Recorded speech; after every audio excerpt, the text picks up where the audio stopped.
Vamos a otro tema. Siguen aumentando los casos positivos de COVID-19 en el país. Las autoridades prevén que el pic de contagios se registre en mayo, mientras que para junio se espera un segundo pic, un punto alto en cuanto a hospitalizaciones y casos críticos.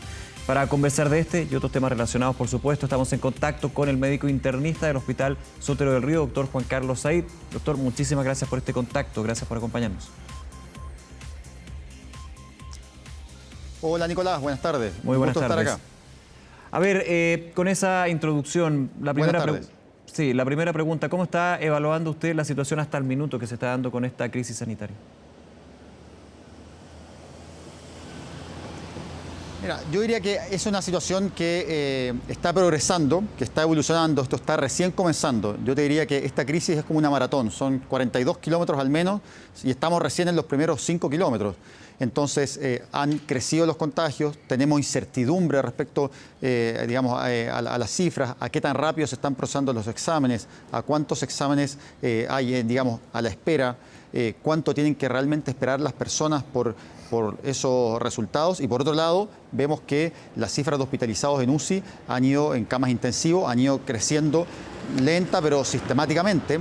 Y esto se va acelerando hasta un límite en que podría sobrepasar la disponibilidad de camas. Entonces, si bien hasta ahora hemos tenido por suerte que lamentar pocas muertes, creo que hay que manejar estos resultados con cautela, ser prudentes, porque esto es una situación que está en desarrollo y no podemos, cantar victoria solo por haber recorrido bien los primeros 5 kilómetros de una maratón. Sí, de todas maneras. Doctor, en ese sentido, ¿está de acuerdo con las proyecciones que tiene el Ministerio de Salud con respecto a los dos pic que se podrían dar mayo, junio, que serían evidentemente las situaciones más complejas en esta maratón que estamos corriendo recién?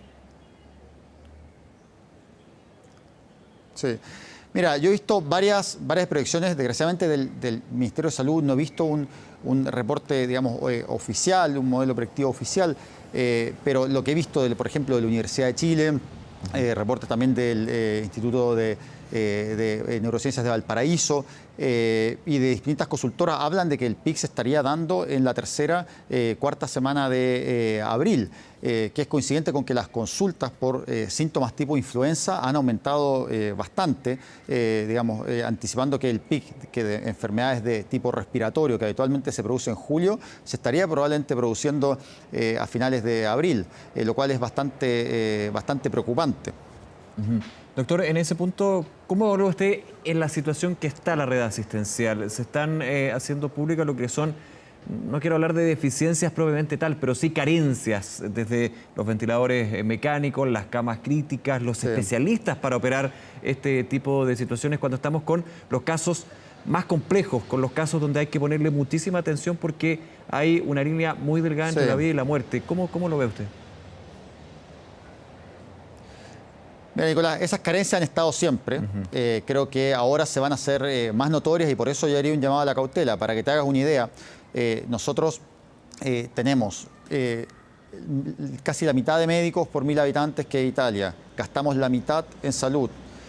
Tenemos menos de la mitad de camas críticas, o sea, de camas de intensivo, que Italia. O sea, nuestro sistema de salud es un sistema de salud más frágil. Y eso se está viendo ahora. Más aún, nuestro sistema de salud es bastante fragmentado, siendo la mayor cantidad de camas críticas, de camas de intensivo por millón de habitantes están localizadas en Santiago. Entonces es preocupante, por cierto, cuando uno ve que, por ejemplo, el número de casos críticos se dispara en la Araucanía, se dispara en regiones, porque son regiones donde la densidad de médicos es aún menor, la densidad de médicos especialistas es menor y donde la densidad de camas críticas es menor. Así que eso es un llamado a alerta de que hay que reforzar la atención ahí, es un signo, preocupante y que hay que estar atentos. Creo que hasta ahora la red de salud parece haber aguantado, se están pudiendo atender los pacientes que lo requieren. Sin embargo, especialmente, por ejemplo, en la Araucanía, esta situación pareciera estar llegando a un límite peligroso. Usted comentaba ese punto y quiero destacarlo. Tenemos un sistema de salud que es frágil y aquí se van a evidenciar con mayor fuerza las carencias que tiene el sistema de salud. Y aquí nadie podrá pensar lo contrario. Pero evidentemente nos lleva también a pensar la posibilidad que tenemos todos uno, quienes nos ven en la casa, quienes son nuestros familiares, de poder evitar de alguna manera un granito de arena para llegar a esa situación? Y ahí me quiero referir a la conciencia que se pide justamente Mira, para... Nicolás. Sí, lo escucho.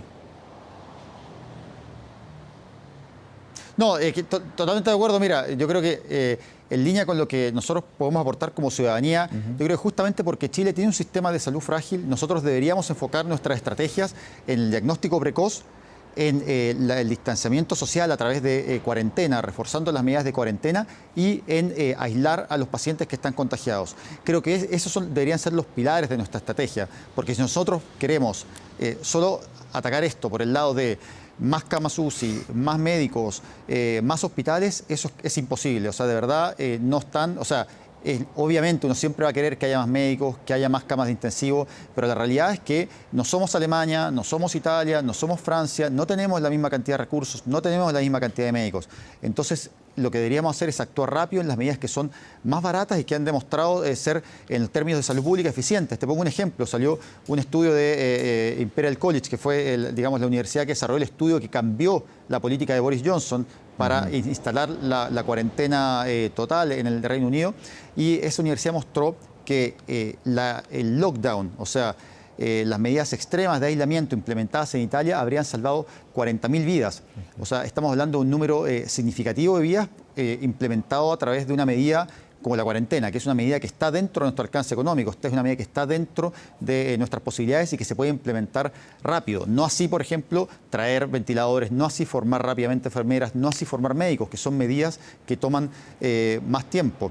Entonces, yo creo que en ese sentido es clave enfocarnos en profundizar la cuarentena, diagnóstico precoz, solucionar nuestros problemas de diagnóstico, aumentar el número de testeo, y lo otro que es donde yo creo que más estamos fallando es en la capacidad de aislar a los enfermos. O sea, había reportes, por ejemplo, del Ministerio del Comité Asesor del Ministerio de Salud, que mostraban que 90% de los pacientes diagnosticados no estaban en un seguimiento efectivo. ¿A qué me refiero a esto? Que lo que hemos visto en las noticias, que por ejemplo un paciente diagnosticado con COVID estaba viajando en un bus hacia Arica, que un paciente diagnosticado con COVID estaba comprando en un mall, que un paciente diagnosticado con COVID estaba en el terminal San Borja.